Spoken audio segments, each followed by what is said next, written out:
Oh, I'm live! And here is everybody's favorite food. It's mushroom. She is so sleepy, and she's also like not having this cuddle, which is so funny because a few minutes ago she was like, well, not a few minutes, like an hour ago, she was like snuggled up right under my armpit. Anywho, oh, look at this sleepy face. Go on, Mushy. Go where you've got to go. Okay, so hello everyone, and welcome to another episode of Pantsing Like a Pro. I'm Kara Lexi, and this channel, which I guess is not just a channel anymore since we are live on Facebook as well as YouTube right now, but this is about holding me accountable for finishing my manuscripts, which I guess I'm not pantsing entirely. I'm plantsing it. I'm doing a little bit of plotting and mostly pantsing. For those who do not know the difference between plotting and pantsing, uh, plotting is when you plot your novel, usually step by step, sometimes scene by scene, sometimes it's just kind of like a vague act by act outline. And pantsing is when you write by the seat of your pants. I am a writer living, working, and breathing in the Caribbean, in Trinidad and Tobago. And this is my journey to finish the manuscript. Oh, bye bye, Moshi. I have 5 cats. They are a very important part of my writing process because usually they are the reason I do or do not write a certain amount every day. um, but that's okay. Uh, Yeah, because they like sit on my lap and cuddle me, but in the cuddling, they would like kick a hand left or right. It's kind of weird. Anyhow, so as some of you who are watching know, I almost canceled today's accountability stream, which is what this live stream is every single Sunday. It is to get an update on where I am, what I'm doing, and hold me accountable for all the things. So I almost canceled today because I just feel like trash. My my allergies have been the worst for the last week. I'm not quite sure why. I do have a daily allergy pill that I take um that I ran out of a little while ago, and like it should be a no-brainer to say, oh well, that's the reason I've been feeling like trash and my allergies have been bad. But it's kind of worse. Like it doesn't even our friends are here. So Stephen is here, I think. He said yay early on. He was very early. Miguel Owen says that he's here, except I'm pretty sure that's not really Miguel, but that is his wife, writer Talia Ishvari, hiding behind his name. And David is here. Hi, David. And it looks like a few other people just kind of appeared. Oh, Nikki's here. Hi, Nikki. So I was just explaining that my allergies have been the absolute worst this week. And it's caused me to either spend most of the day in an allergy coma or most of the non working day in an allergy coma. Like, if I haven't been working, I've been taking allergy meds and trying to sleep it off. It's very. Thank you. I appreciate having hardcore fans. I'm not even published yet. All right. Yeah, it's been kind of tough.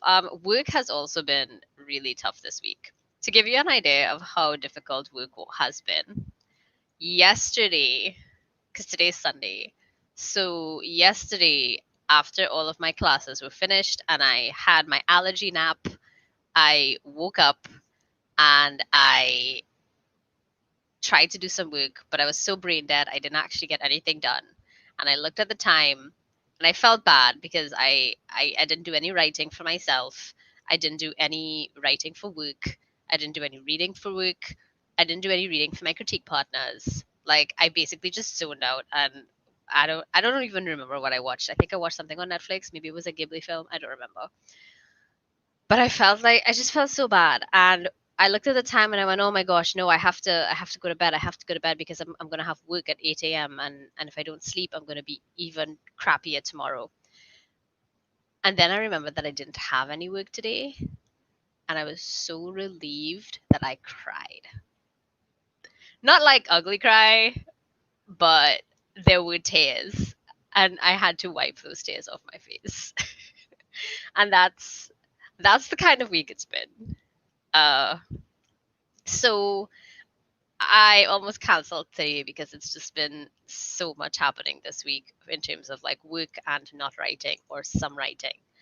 And I decided not to because one, Ollie would have off me how for like not keeping accountable and doing this, because even if I haven't done anything, I think that you, my as Stephen Stephen says, my hardcore fans, you deserve to know if I'm sticking to this journey and if I'm getting the stuff I need to get done and if I'm treating myself like trash. And I'm trying really hard not to treat myself like trash. So even though I'm here and I'm doing the stream and I don't have a ton to update you guys on, I do have a little bit to update you on. But I'm still understanding that I need to be kind to myself and accept that sometimes you only have so many spoons, right? And if you're not a spoonie, maybe you're more of a RPG or D&D kind of folk. Sometimes you just don't have the spell slots. And I definitely think that's been up with me this week. It's been a combination of I don't have the spell slots and also I've been stuck. I keep getting stuck with like different things in Act 2. I'm going to talk about that in a little bit because I am unstuck now. But yeah, this week has been something else. I've also been doing a lot of critique partner swaps. So as I mentioned in a previous live stream, I joined this channel for one of the Pitch Wars mentors, had a Discord server, and I joined that server. And I've met oh my gosh, I have met some incredible writers. SJ Whitby has a self-published series called Cute Mutants. You see, I'm wearing my X-Men t-shirt today, and it is so good. Yo, that person is incredibly talented. And you should go read it. You should go read Cute Mutants. But yes, I've met so many super incredible, amazing writers in this server, and I've been doing some chapter swaps with folks to see if we might make good critique partners. Most of them went really well. One person told me that I was rude and unprofessional, which had nothing to do with my feedback. Um, but I guess I was discussing feedback and like how to handle certain types of feedback and how to handle like edits for certain kinds of feedback. I was talking about that in the server and I hadn't actually read this person's feedback yet, but I guess their feedback was similar and they thought that I was like bad talking them, I guess. I don't know. I didn't actually say anything bad about that feedback, but yikes. Um, I mean, I can see it. I could understand how someone might feel that it was underhanded, but all of my other critique partners are also in that server, so I don't know. I don't know how to handle that. Anyway, I'm obviously not critique partners with that person. But I am. It does look like I'm going to stay critique partners with the others, which I'm really happy about because they are not just very talented writers, but they have been giving me really good feedback and really good ideas for how to deal with some of the issues that have been cropping up over the course of my first chapter or my Act 1. So that was this week, which is kind of trash. Next week is super cool stuff. If you have been listening and paying attention to some of the things that we've talked about that are called like pitches and Twitter pitch contests, I will explain that really briefly for those who don't know what that is. So basically, there is a very large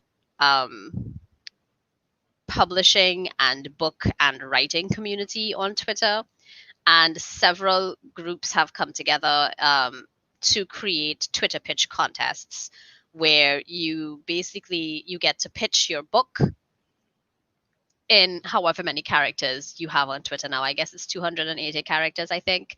And that includes hashtags and comp titles. So I reach. Hi, Mom. I guess you have electricity now. Yeah. So there are, if you come across this early enough, today is Sunday, the 25th of October, 2020.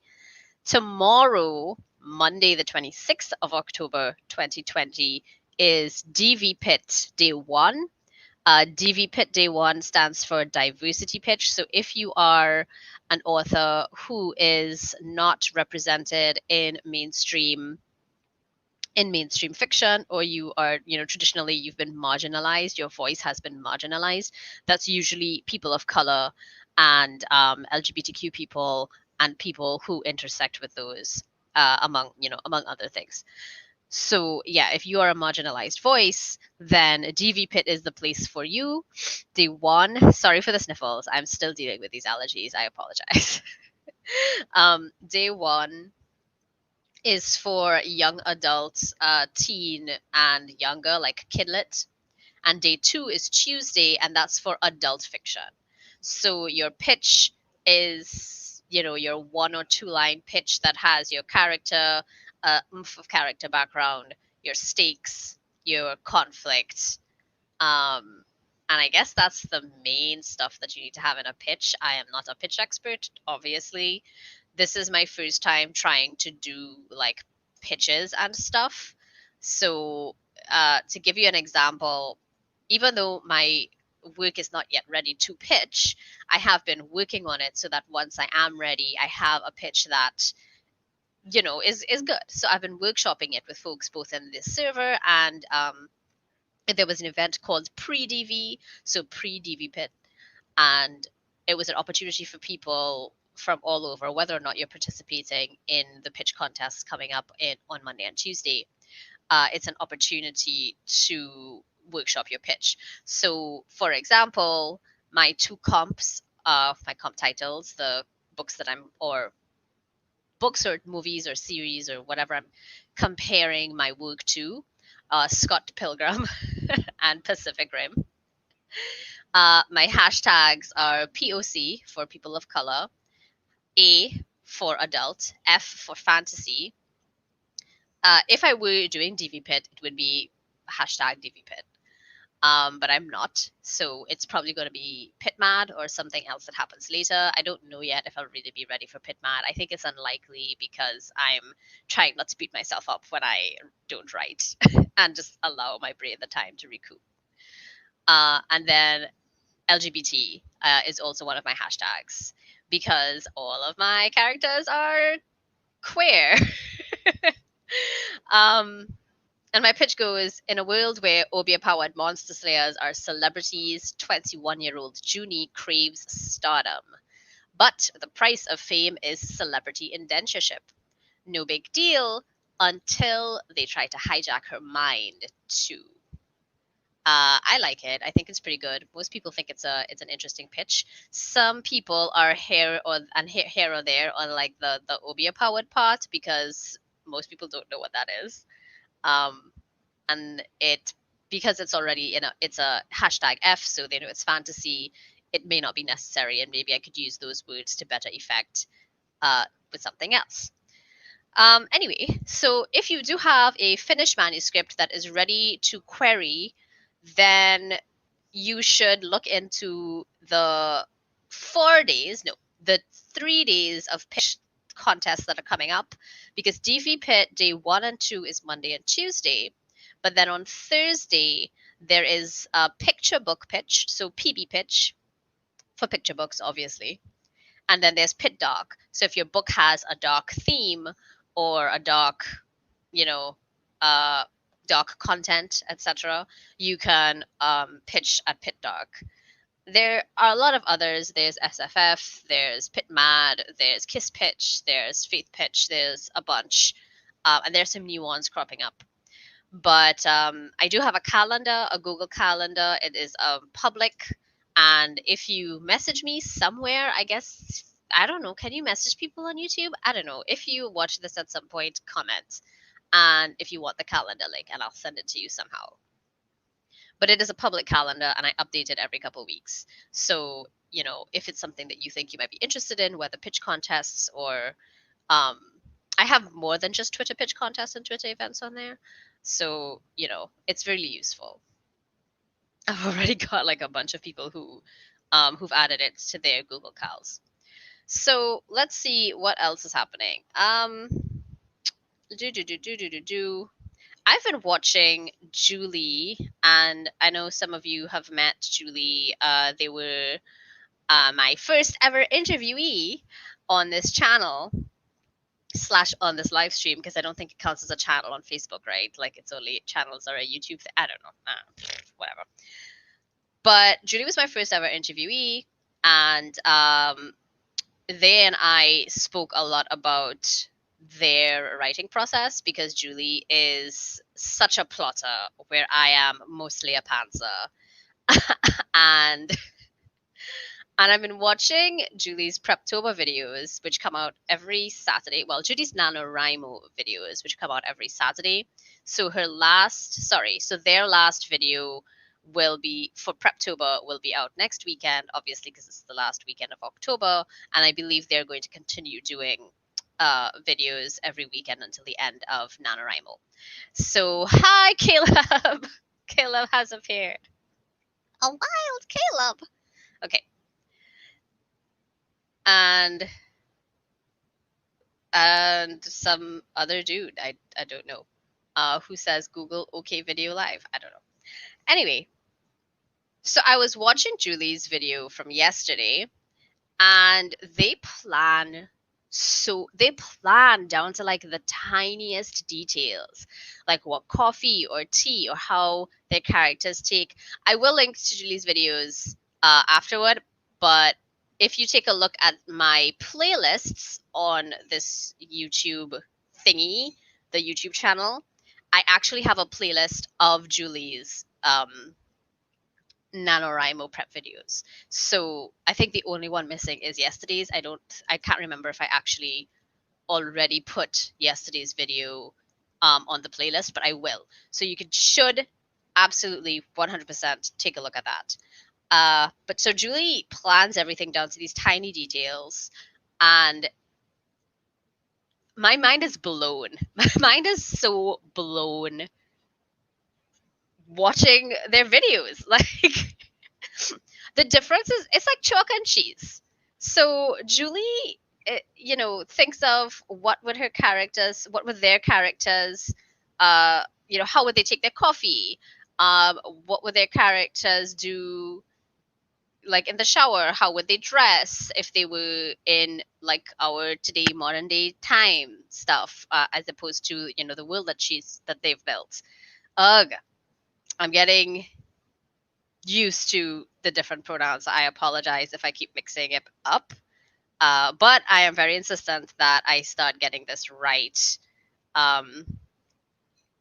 Because obviously, right? Like, why would you want to use the wrong pronouns for somebody, especially Julie is a really, really good friend of mine. So now that I know they use they, them pronouns, sometimes I still get stuck, but for the most part, I think I'm doing not the worst, and I've been correcting myself. So I'm gonna call that a win. If Julie is not happy with that, Julie, please tell me, and you are free to, like, I don't know, spank me or slap my hand or whatever it is you need to do. That maybe came out unintentionally innuendo-ish. I am totally losing my brain today.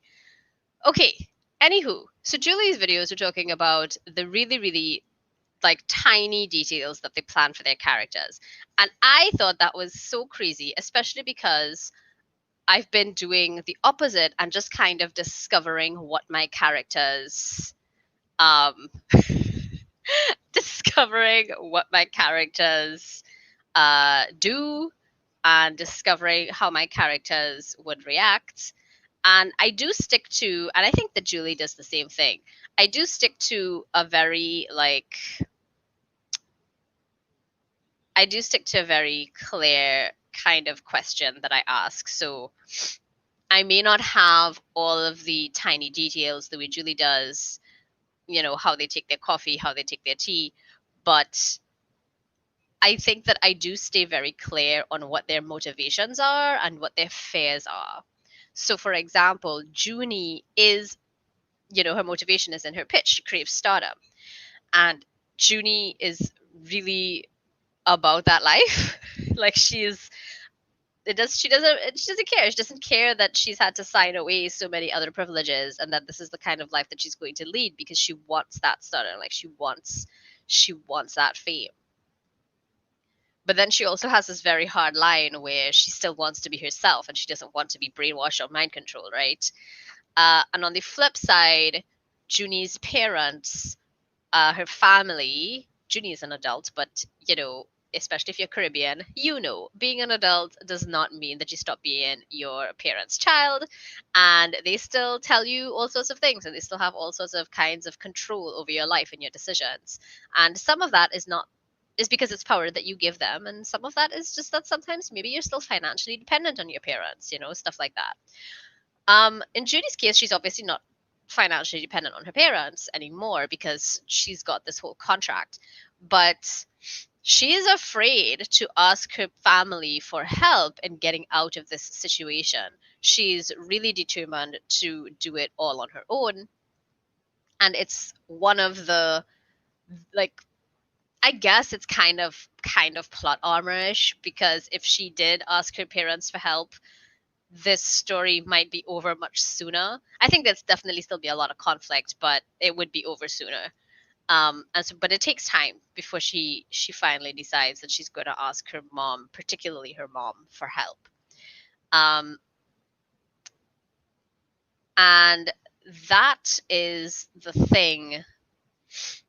So that in combination with using Brendan as my I don't even know if I if I can call him my sounding board because he didn't quite I didn't give him the chance to sound back.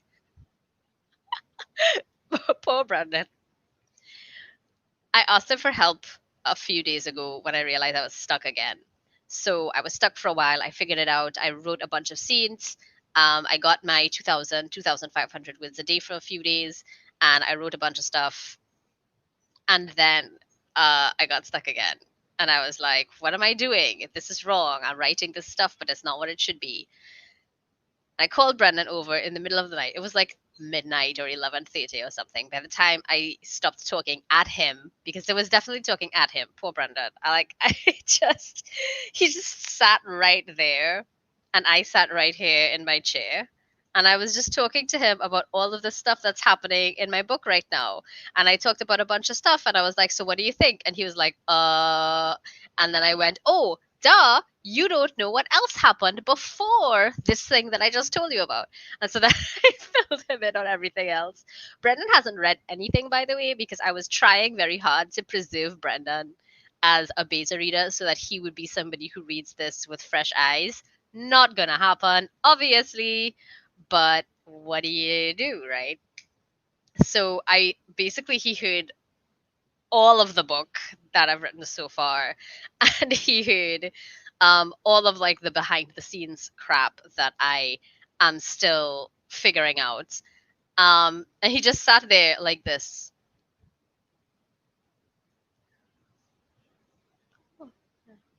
without saying a word for the hour that I like raved at him about and ranted at him about my book so far. And then the end, he was like, "Okay, so I mean, it sounds like you've got this. What's wrong?" And I went, "Well, so this is the point that I'm at, but I don't know what happens next. They need to discover X, Y, and Z, but I don't know how that happens. And I know that this one thing does happen, but it doesn't happen yet. So what happens in between?" And so Brendan goes, "Well, I mean, what information do they have? What can they do right now?" And I went, "Oh, well, they know X and they know Y. They think C, but they don't know it. And then, bloop, suddenly I was like, oh, well, obviously, then they have to prove Z so that they know for sure. And then they have to figure out the kind of the root of X and Y, because like knowing X and Y, it's like there's no way I'm gonna stop there. I can't explain it without spoilers, and I don't want to give anybody spoilers. So, anywho, um, the importance of a good sounding board, even if they don't necessarily sound back. At least until the end. I was so impressed that he sat there so quietly for like that whole hour while I just talked. And I believe that Julie mentioned that Chris, Julie's significant other, does the same thing. Just, he'll just sit there and let Julie talk at him until Julie figures it out. I guess that there are some things between plotters and pantsers that aren't that different.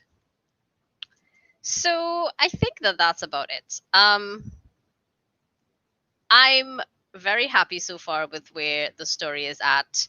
I'm only at 31,407 words, but some of that is going to get cut off today because it's stuff that I know I don't want to keep because it's going in the wrong direction. And I discovered with Brendan the other day what the right direction is.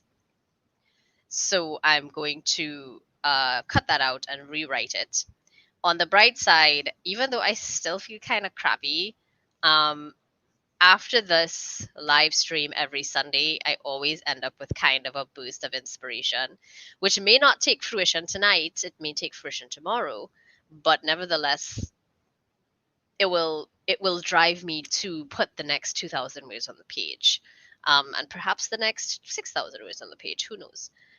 And I'm really hoping that I do get something like 6,000 words on the page between today and when I do this again next Sunday, because I've really been slowing down. And I know a big part of that is work and that I've been tired, but I still would like to see this book finished by the end of November. Um, and if I'm at roughly 30,000 words right now, it means that I need to keep writing 15 to 2,000 words every single day for this to be ready by the end of November. I do still think it's possible because after big breaks like this, when I have these big ideas, I can put I put a lot. I put a lot of words on the page as long as I find the time. And I guess my big concern now is what is that going to mean for my physical health if I am not sleeping enough or if I am overworked before I try writing and things like that. So I think I've done enough blathering. 27 minutes of it. Ha. So if you have questions, now is a good time to ask them. And if you have comments, now is also a good time to make those comments. And then I think if they're once those are answered or those comments are heard, I will just wrap up for the day, having maintained my accountability live stream despite just wanting to face plant into my pillow. Whew. Yep. So let's see here. Um, some time ago, Talia Ishvari threw Miguel Owens. She asked, "How would that be punishment?" I'm guessing that you mean the spanking thing. I don't know. Okay, I'm tired. My brain isn't working great. I'm just doing my best right now. All right, just give me a bye. Also, my mom said that's the way it's meant to be.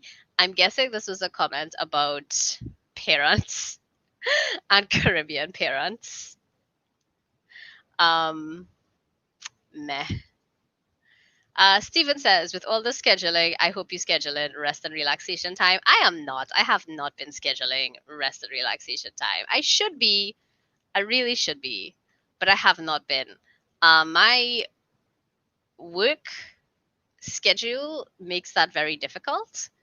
Um, he says that he means the specific period where I go out and do stuff that I enjoy, or just a distraction to refresh the brain away from work environment. Yeah, I have not been doing that.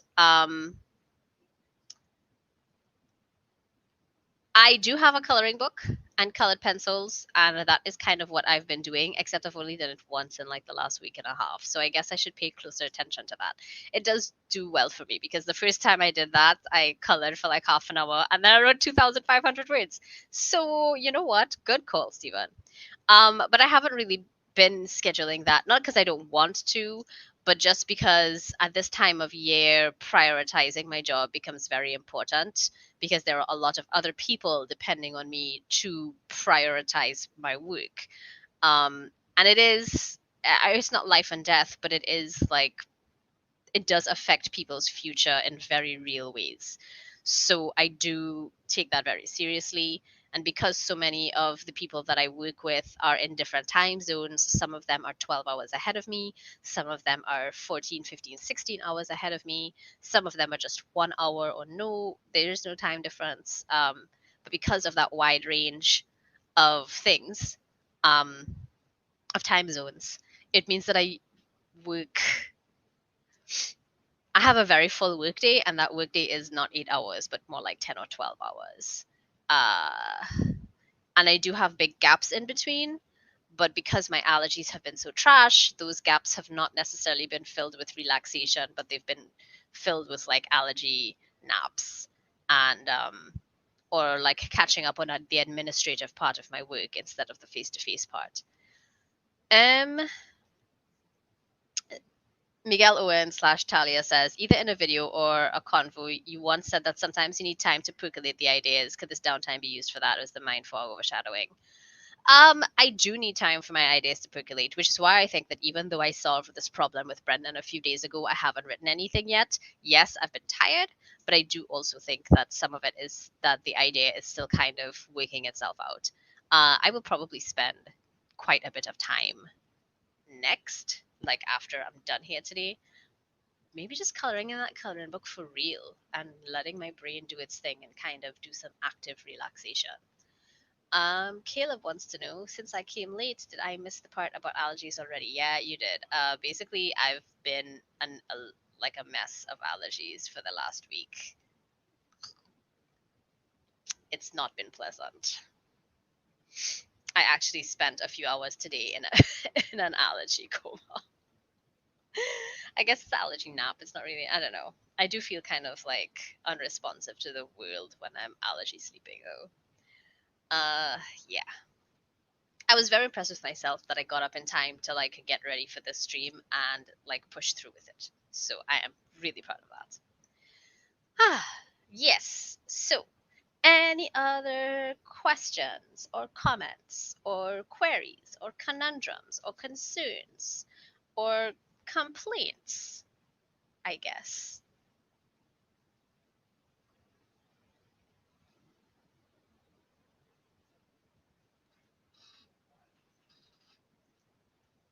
So, Mushroom,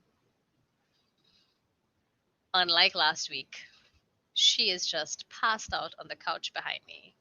I don't know. What direction do I turn for you guys to see her?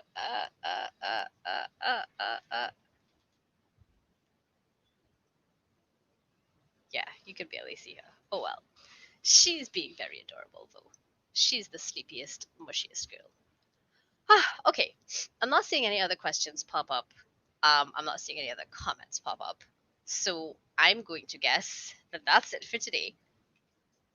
Uh, so thanks. How are the kitties? The kitties are great. They have been cuddling me nonstop because I've been feeling so crummy. So there's that. But it's been nice. I woke up from my allergy nap. I was lying down like this, like I guess like I don't know, whatever. The point is, this hand was this way, and Mushroom was curled up right here, like against me, kind of like Little Spoon, because I was slightly on my side. Very adorable. Um, how come? Why is Mushroom the only one getting airtime? Because she's the only one in the room right now. BB was here earlier, Butterbear was here earlier, but he's gone. It's very strange. At any given moment, there's usually at least two cats in this office, except when I'm streaming. Last week, when Mushroom was having zoomies, was the first time that was the first time that had happened, and I mean, you all know that because y'all have been watching. I don't know. I don't know why that was. But yeah.